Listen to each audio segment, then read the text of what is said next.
I also can't speak about the individuals who have been transported or legal mechanisms or diplomatic mechanisms regarding their status.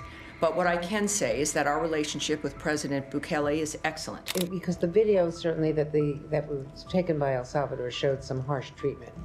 Does the U.S. feel any obligation in terms of human rights or legal authority when people are taken to another country, to a prison, to follow up on what the conditions are in which they're being held? Well, again, that is also DHS. It's not the State Department's purview in that kind of a framework. Even the removing of people from the country is not the State Department's purview. I'm not going to speak on the nature of El Salvador's process and how it handles the nature of the people that they repatriated. Taken under the authority of the Secretary of State. Well, that was implemented by the Department of Homeland Security.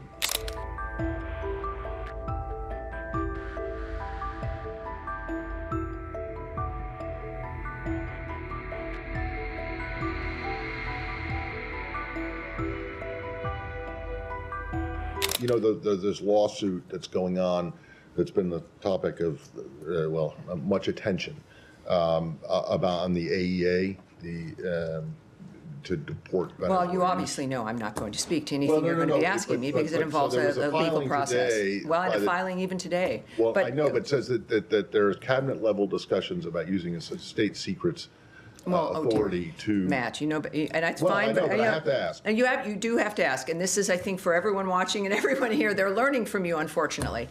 That there's that yes, absolutely ask. That's part of it. Americans wondering what is it you guys are looking at. What are you concentrating on? But also learning that when you've got a process within the legal system and also diplomatic conversations, et cetera, there are certain things that I can't speak about. And that's one of them. But okay. Thank you, sir. Thank you. Andrea Mitchell. Hi, thank you so much, Tammy. The President acknowledged today that if there are mistakes that were made in taking some of the people to El Salvador, in the identifications of people, that they will be corrected.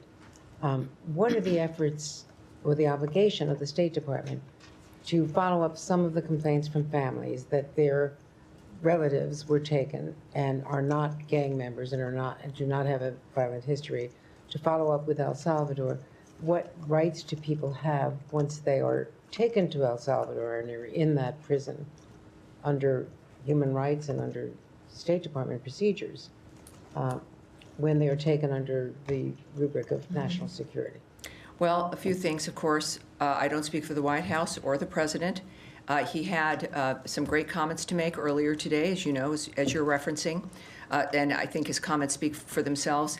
I also can't speak about the individuals who have been transported or legal mechanisms or diplomatic mechanisms regarding their status. But what I can say is that our relationship with President Bukele is excellent. That this isn't a situation where there's no communication or a relationship that doesn't continue on with El Salvador or the president.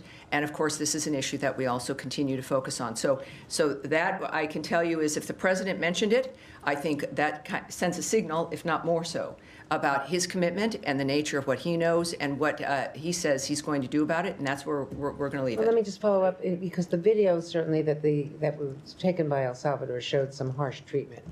Does the U.S. feel any obligation in terms of human rights or legal authority when people are taken to another country, to a prison, to follow up on what the conditions are in which they're being held? Well, again, that is also DHS. It's not the State Department's purview in that kind of a framework. Even the removing of people from the country is not the State Department's purview.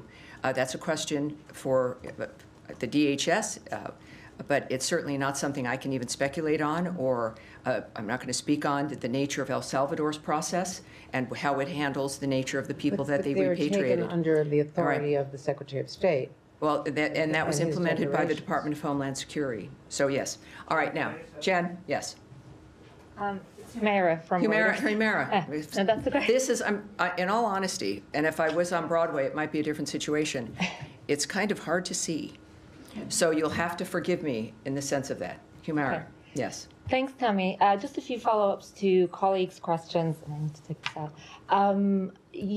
Nadia asked about Defense Minister Katz's comments about annexation. I just want to make it clear, does the Trump administration support Israel annexing or permanently holding territory in Gaza?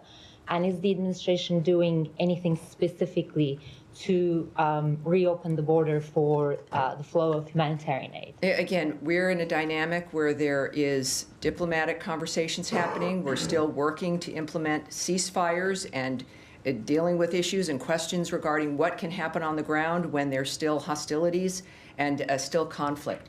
I will not speak to or guess about what the president is going to do, what he's thinking. It's not my place.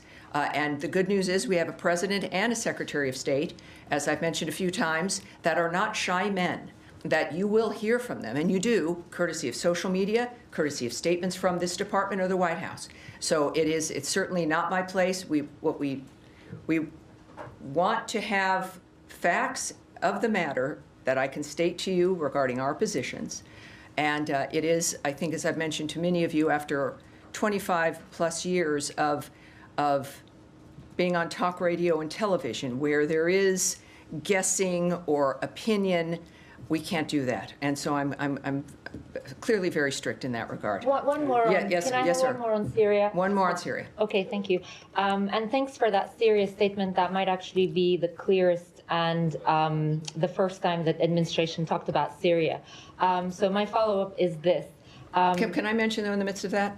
Sure. It is because of your questions, the nature of what your interests are, and the importance of what I think we encourage here when it comes to, there's all kinds of countries and cities that are in the news all the time, but things are happening all around the world that affect all of us. And it's that kind of modern age, and it's exciting to be able to look for those answers and at least provide some insight. So I'm sorry, go ahead.